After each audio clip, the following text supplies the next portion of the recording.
নমস্কার। আন্তর্জাতিক বাজারে অস্থিরতা বাড়ছে, মধ্যপ্রাচ্যে উত্তেজনা, রাশিয়া ইউক্রেন সংঘাত, সব মিলিয়ে প্রশ্ন একটাই, ভারতের কাছে কতদিনের তেল মজুত আছে? সরকারি তথ্য অনুযায়ী ভারতের কৌশলগত তেল ভাণ্ডার বা স্ট্র্যাটেজিক পেট্রোলিয়াম রিজার্ভে প্রায় কয়েক সপ্তাহের আমদানি সমপরিমাণ তেল মজুত রাখা হয়। এছাড়াও তেল বিপণন সংস্থাগুলির নিজস্ব মজুত রয়েছে। সব মিলিয়ে সাধারণত 60 থেকে 70 দিনের মতো চাহিদা মেটানোর সক্ষমতা থাকে বলে বিশেষজ্ঞরা মনে করেন। ভারত বিশ্বের তৃতীয় বৃহত্তম তেল আমদানিকারক দেশ। আমাদের প্রায় 85% তেলই বিদেশ থেকে আসে।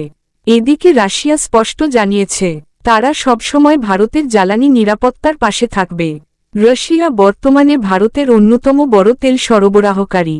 ভারত ও রাশিয়ার সম্পর্ক গত কয়েক বছরে আরও মজবুত হয়েছে।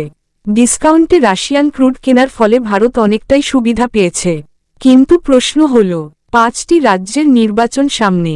ইতিহাস বলছে, বড় নির্বাচনের আগে কেন্দ্র সরকার সাধারণত জ্বালানির দাম বাড়াতে চায় না, বরং অনেক সময় দাম স্থির রাখা হয় বা কর কমানো হয়। কারণ পেট্রোল ডিজেলের দাম সরাসরি প্রভাব ফেলে নিত্য প্রয়োজনীয় জিনিসের দামে, পরিবহন খরচে এবং ভোটের মনস্তত্ত্বে।